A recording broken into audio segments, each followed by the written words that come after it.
My name is Felix, And I'm Jess. and we are here to welcome you to today's performance. We are all members of the Early Memory Loss Support Group that meets here at the Samuel Field Y.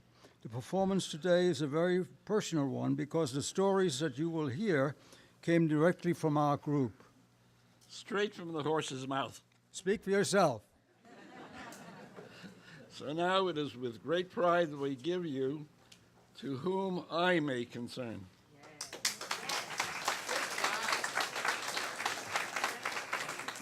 Doctor's appointment, 11:15. Pick up the shirts at the cleaners. Electric bill due. Refill prescription. Granddad's coming to visit. Milt. I don't know where I am. Oh. Dentist. Dentist at 3 o'clock. Insurance premium due. Buy groceries. Phone bill due. Right, thank you note. Accountant 1245. Lunch with the girls, 11 o'clock. Special occasion, dress nicely. Return books to the library. Support group 10 o'clock. Whoa. What was life like before Post-its were invented? Those little yellow scraps of paper, they're like my memory these days. They hold important dates and numbers and appointments. As long as I don't lose them, I'm okay. My memory isn't so good. I've become really so self-conscious about it. Actually, I'm embarrassed. I wonder if people understand what's been happening to me.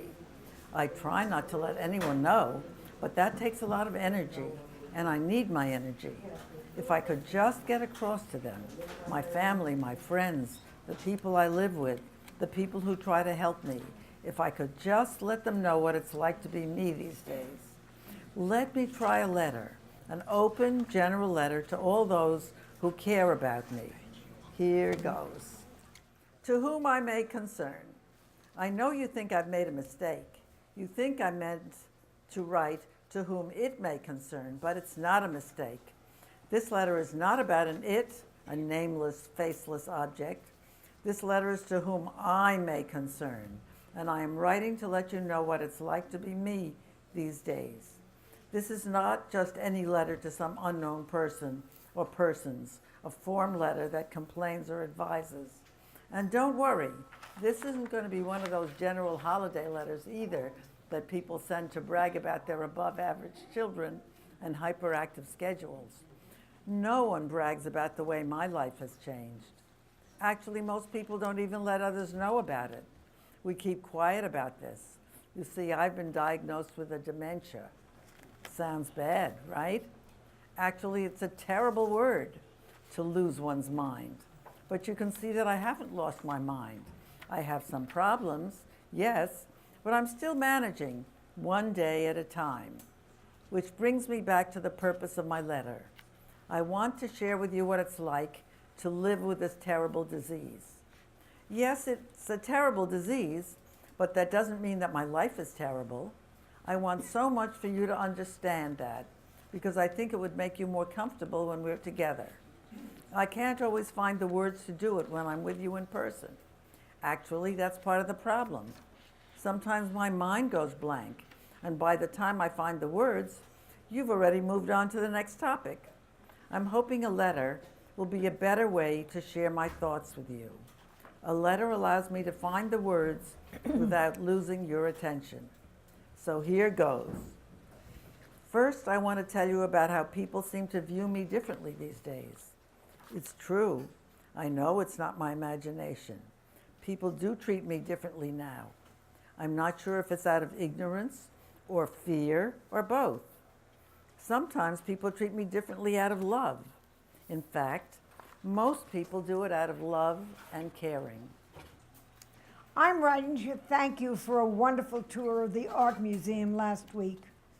I know I speak for the others in the Samuel Field Y's Memory Loss Support Group when I say that you were very knowledgeable about the exhibit, and we all came away with a deeper appreciation of the featured artist and her work. We look forward to a return visit, perhaps again in the fall. I also want to thank you for your openness to learn from us as well.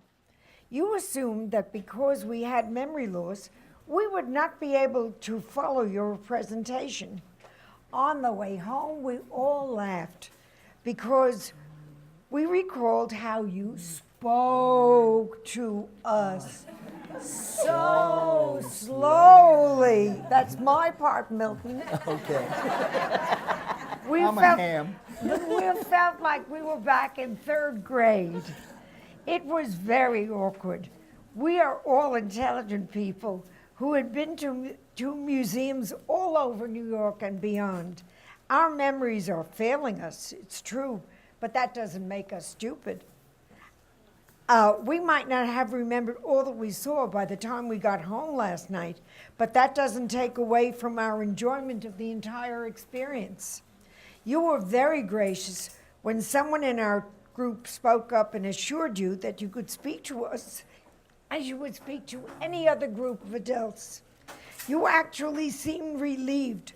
We certainly were. The discussion was very lively after that.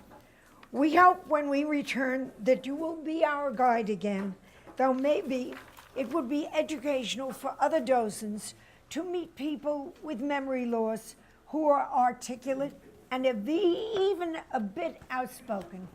Very gratefully, May.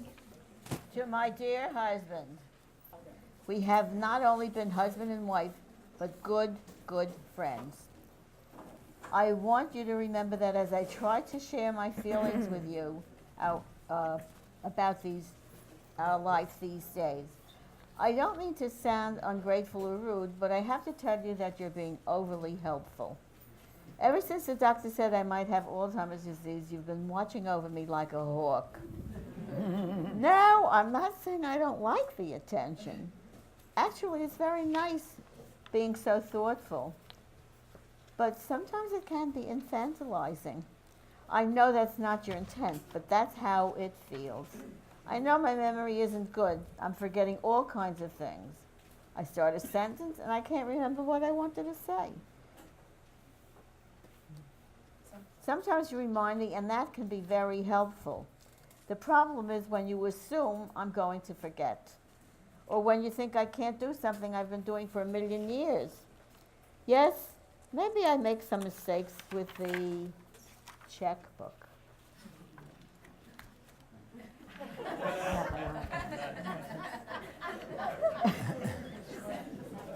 But I still want to be part of planning our finances and knowing where we stand. Yes, maybe I forget to give you the message about someone who called.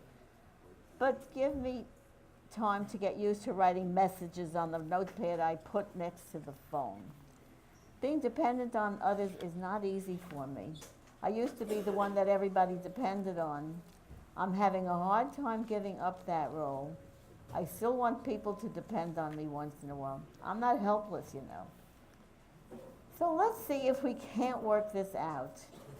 As I said at the beginning, you're my best friend, and I couldn't do this without you. But maybe you could walk beside me instead of in front of me. I need you to accompany me during these changing times. With love, Adele. To whom I may concern. So you can see that inside the person with Alzheimer's disease, there is a world of thoughts and fears and concerns that no one would guess.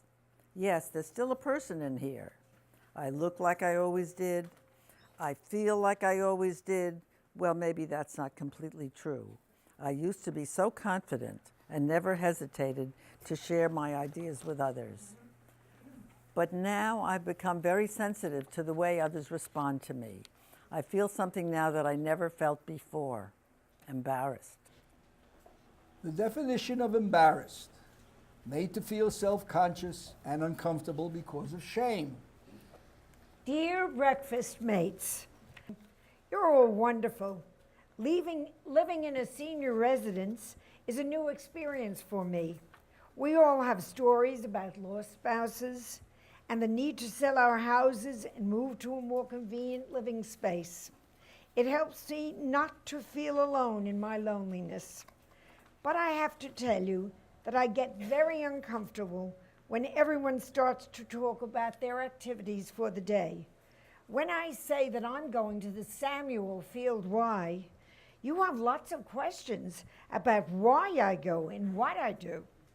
Now, there's nothing wrong with your questions, except that I'm hesitant to tell you exactly where I'm going. You see, I go to the memory loss group. Now, don't get me wrong. I'm very proud of this group.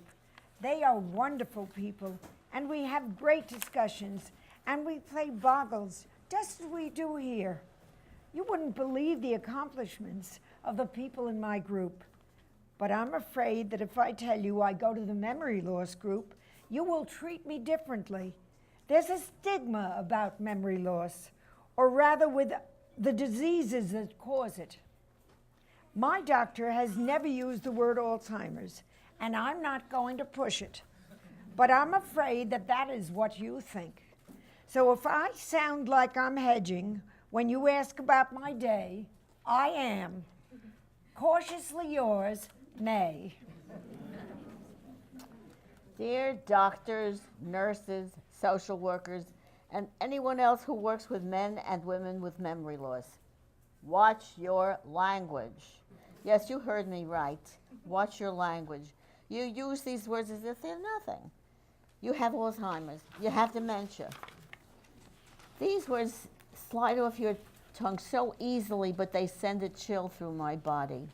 There's no life in those words, only stigma and embarrassment.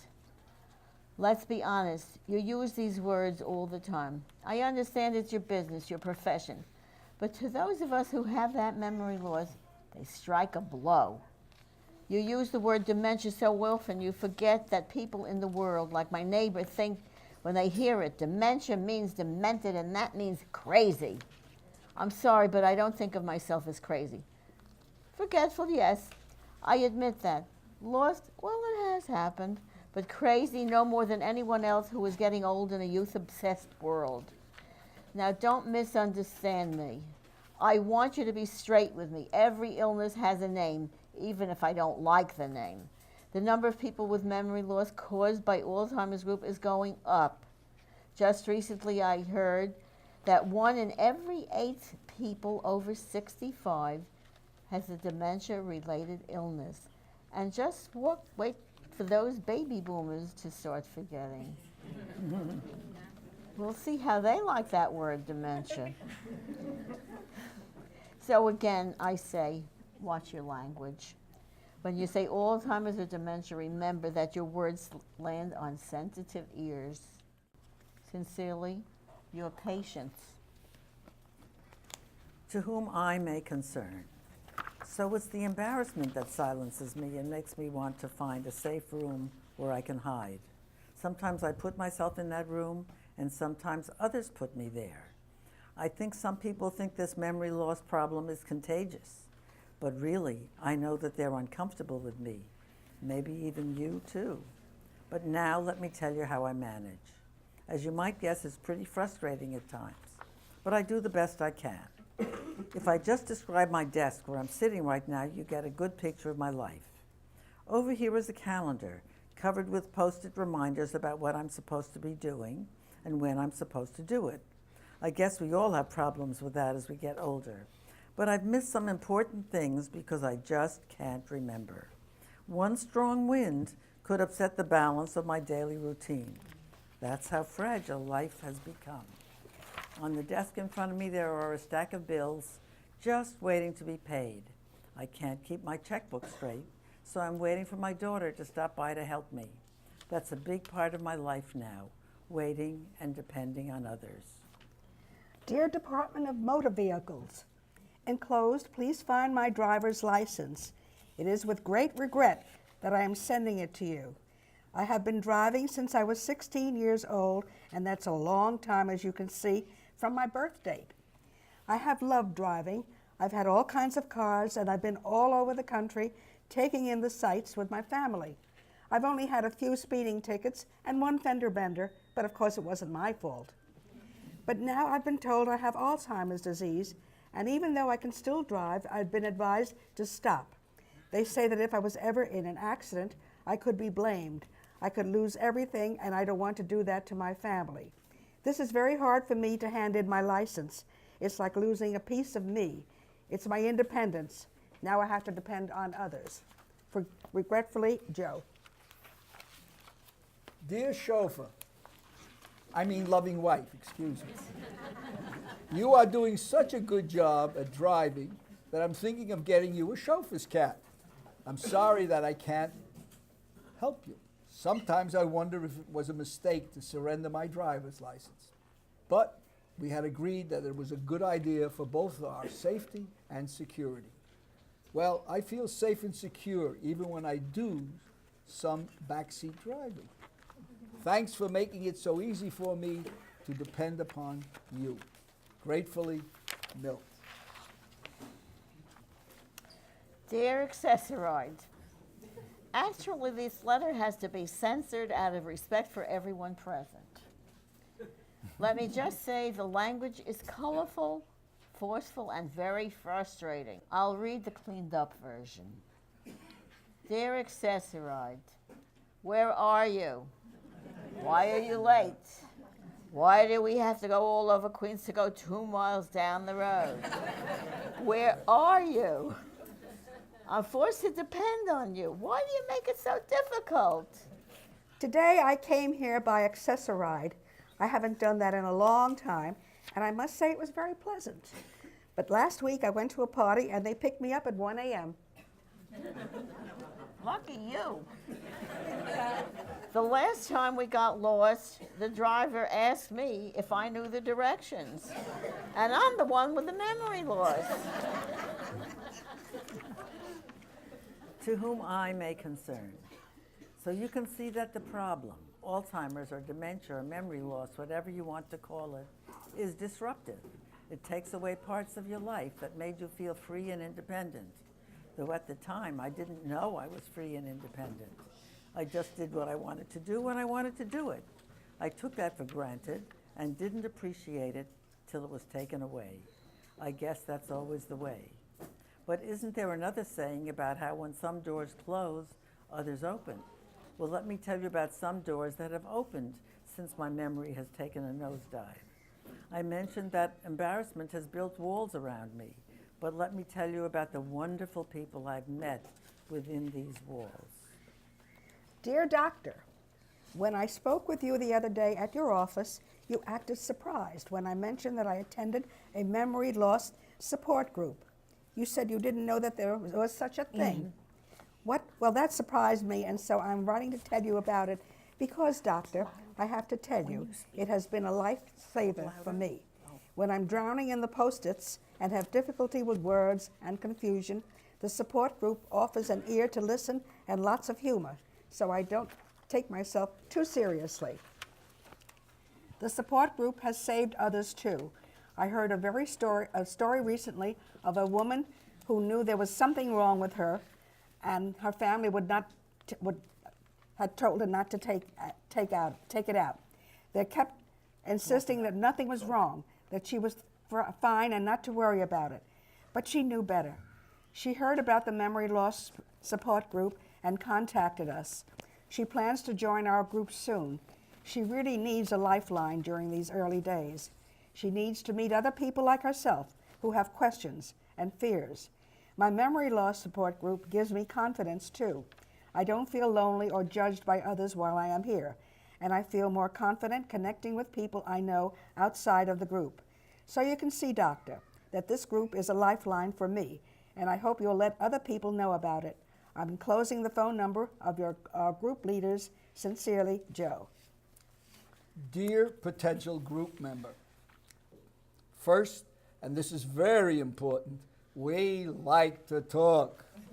We talk about anything and everything, and we have been known to miss lunch and other important activities because we didn't want to end our discussion. Sometimes we talk about serious topics, sometimes not so serious. We always listen to each other and always feel that everyone is listening to us. The group is a wonderful place to be. When you have memory problems, it is easy to lose confidence in yourself. The support group builds confidence and helps us feel like our old selves. We also keep up with current events and even try our hand at creative projects in art and music. We have trips to museums and the theater. And we take fabulous lunch outings. Food is very important to us. And here we enjoy breaking bread together with our memories, but we don't forget how to have a good time. We might have problems with our memories, but we don't forget to have a good time. Hope you will join us soon. Hopeful, Milt. While some doors have closed, others have opened, and I have found new friends that support and encourage me. They let me forget the things I can't do and focus on the things I can. What more can I tell you? Let me just end by going back to the eye of your concern. I didn't become a different person the day after I received the diagnosis. I just see things differently now. I still enjoy doing my sculpture. I chisel away every chance I get. It gives me a lot of enjoyment, and when I feel creative, I feel like my old self. I'd love to show you some of my work sometime. To whom it may concern, I still attend the board meetings of the foundation that I created. I'm very proud of the work we have done for autistic adults. We can now have homes for all of these on Long Island, and that proves a safe and satisfying place for them to live in. To whom I may concern, I enjoy the company of friends as much as ever. Those breakfast mates that I talked about earlier are very interesting people, and we have so much in common. Our conversations are lively. And oh, by the way, I did tell them about the memory loss support group I attend at Samuel Field Wide. I took a chance, and I'm so glad that I did. They were very interested, and it gave them a chance to talk about their own concerns, about their own memories. I guess we have more in common than I thought. Adele. My life isn't only about taking my pills and remembering what I'm going to do next. Like everyone else in the world, I live in the tension of today and tomorrow. I try to manage today and imagine tomorrow. I live in the tension of remembering and forgetting. Every day I remember I have a brain disease that isn't going to get better. I exercise my body because they say that's a good treatment for Alzheimer's disease. I exercise my mind because they say that's a good treatment for Alzheimer's disease too. I take the pills and try to keep up with the research. I go to a support group to stay connected to those who understand what it's like to live with this. I guess you could say that's social exercise. So I do all these things because I remember that I have a brain disease that isn't going to get better. I also try to forget. I know that may sound funny. Forgetting is at the heart of my problem. But I do try to forget about dementia. I don't want it to define me. I'm more than my memory. Let's have some fun. And on that note, let me end this letter. Enough about me. How are you these days? Let's get together soon. And thanks for listening and for your concern. Sincerely yours, Anne. Gratefully yours, Milt.